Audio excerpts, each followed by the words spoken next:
आखिरकार पलकों की दीवार को खोलकर आंसुओं के सैलाब को बह जाने दिया। जो आंसू 15 साल की उम्र से 62 साल की उम्र तक पथराई आंखों के पीछे पता नहीं कहाँ दफन हो चुके थे। शायद जिंदगी की उठा पटक, जद्दोजहद, बच्चों की परवरिश में वक्त कहाँ पंख लगाकर उड़ गया, पता ही न लगा।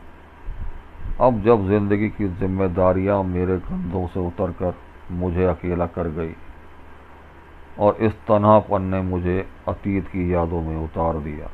जितना मुझे याद पड़ता है, मेरे से छोटा संजीव पागलों की तरह दौड़ता घर से 1 किलोमीटर दूर डॉक्टर को रात के 3 बजे लेकर आया और डॉक्टर ने जैसे ही चेक किया, आपको साइलेंट हार्ट अटैक हुआ है, नहीं बचे। माँ एकदम से गश खाकर गिर पड़ी। मेरे हाथ से बैसाखी छूटी और मैं लंगड़ाता हुआ माँ की तरफ दौड़ा। तब तक आस पड़ोस वाले जाग चुके थे। सामने वाले आपके दोस्त पंडित जी भाग कर आए। डॉक्टर ने माँ के चेहरे पर पानी के छींटे मारे और एक इंजेक्शन लगाया। दोनों हाथ जोड़कर अफसोस जाहिर करते हुए डॉक्टर साहब चले गए। हमारी तो जैसे दुनिया ही उजड़ चुकी थी। मेरी उम्र तब 15 साल की थी और अभी कुछ समय पहले ही एक ट्रक से एक्सीडेंट के बाद टांग टूट गई थी। प्लास्टर कटने के बाद डॉक्टर ने बैसाखी पकड़कर चलने को कहा था। बैसाखी पर चलने की कोशिश शुरू ही की थी कि परिवार की सबसे बड़ी बैसाखी टूट गई।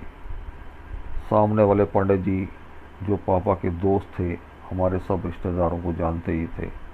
वो चले गए अपने घर फ़ोन से सबको सूचित करने।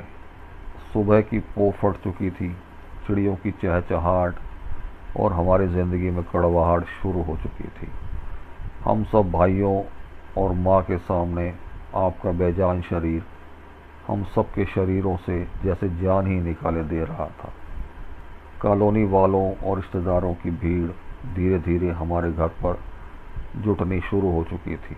औरतें आती और माँ के गले लगकर रो लेती और आदमी लोग हम सब भाइयों के पास आते और हमारे पीठ पर जोर से हाथ मारकर बोलते, हौसला रखो, भगवान सब ठीक करेंगे। मैं घर में बड़ा था, मैं ही जानता था कि भगवान क्या ठीक करेंगे। घर की आर्थिक हालात बहुत ही नाजुक दौर से गुजर रहे थे। पहले ही चाचा को किसी झूठे केस में फंसाया गया उनके अधिकारियों द्वारा, क्योंकि वो ईमानदार थे और यहाँ सरकारी नौकरी में ईमानदारी मतलब अपने आप से दुश्मनी। पहले मेरा एक्सीडेंट, फिर चाचा पर केस, जितनी बचत थी सब खत्म हो चुकी थी। मैं जानता हूँ पापा, आप कितनी टेंशन में थे। 5 बच्चे, मकान के लोन की किस्त, ऊपर से मेरा एक्सीडेंट और चाचा का केस। आप पापा किसी से अपना दर्द नहीं बांटते थे और लगता है यही दर्द आपको इस दुनिया से ले गया। बाकी बातें पापा अगले खत में करूँगा। सर भारी होने लगा है। जब से रिटायर हुआ हूँ, ये पुरानी यादें हर दम मेरे जहन में कुलबुलाती ही रहती हैं। तभी सोचा, पापा क्यों ना आपसे ही गुफ्तगू कर ली जाए।